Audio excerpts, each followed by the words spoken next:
So today we're going to talk about proportional versus non-proportional relationships. This is kind of an introduction to what the concept of proportional and non-proportional is, and we're going to spend a lot of time with it in the latter part of the chapter.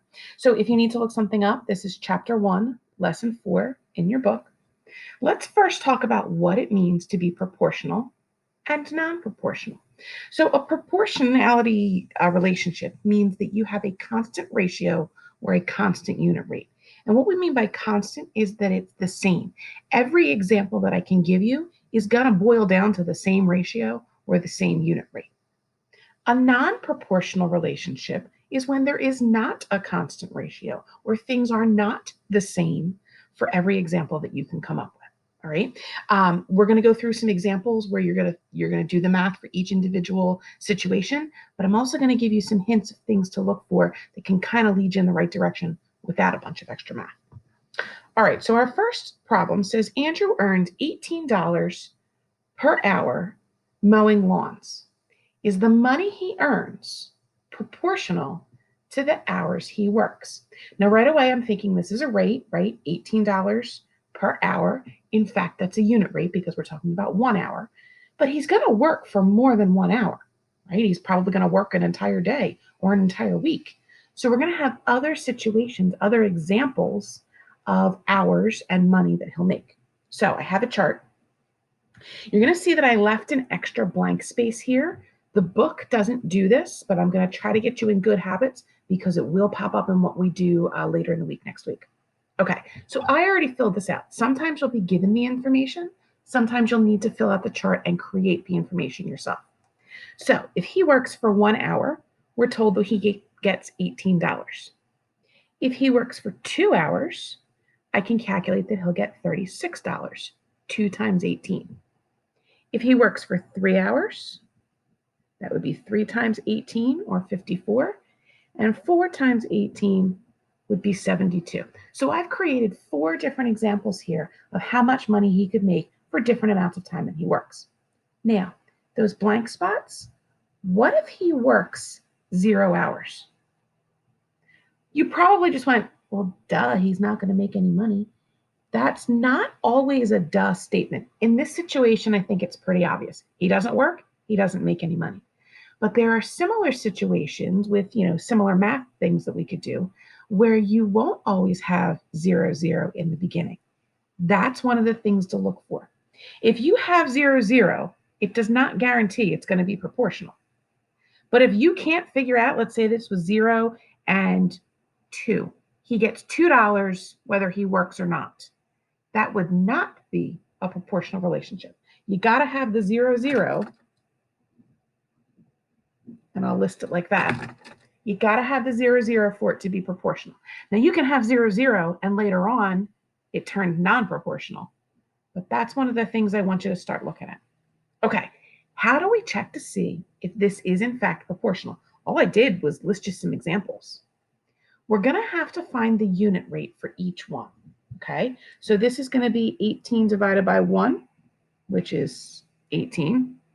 This is going to be 36 divided by 2, which is 18. This is 54 divided by 3, which is 18. And this is 72 divided by 4, which is 18. Most of the time, you will not write it out like that. Okay, you might jot down like, oh, 18, 18, 18, we're good to go. Now, the problem here, I can't do 0 divided by 0 because you can't divide anything by 0. But the fact that this is here, this is a good sign. Okay? So the $1,000,000 question, do I have the same ratio or the same rate for each one? Yes, 18, 18, 18, 18. So this is proportional.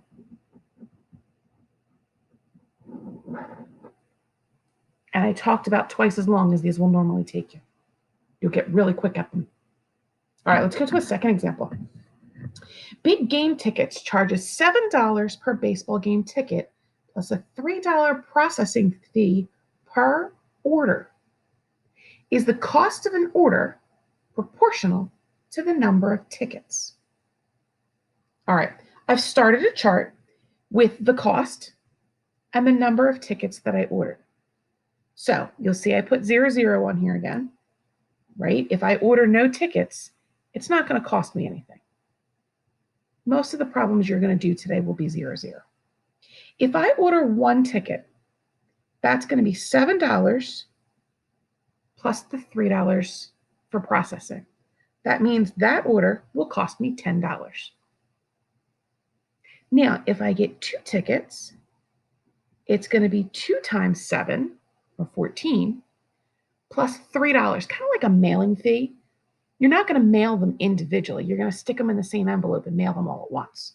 All right. So this is going to be 14 plus 3. This is going to be $17. What if I get 3 tickets? 3 times 7, or 21, and then 21 plus 3 is $24.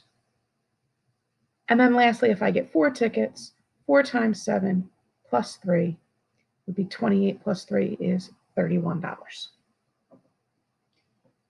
Now, let's find out if these are in fact proportional.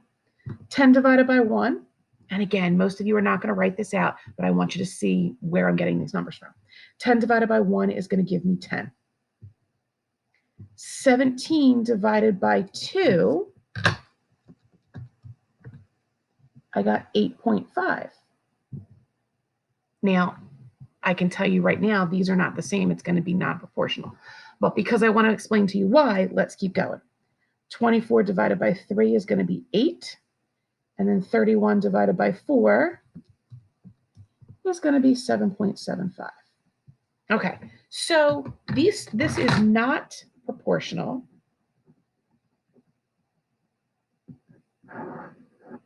because the ratio, the rate, is not the same. The more tickets I buy, that $3 has more things to be divided by, right? It's $3, one lump sum. I could get one ticket, I could get 200 tickets. They're still only going to charge me $3 as that processing fee.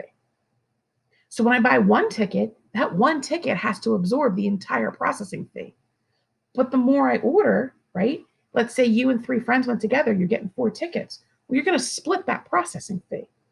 If you buy it by yourself, you pay the whole thing. But if you go with some friends, you can split it, right? So it's not the same each time. Here's something to look for.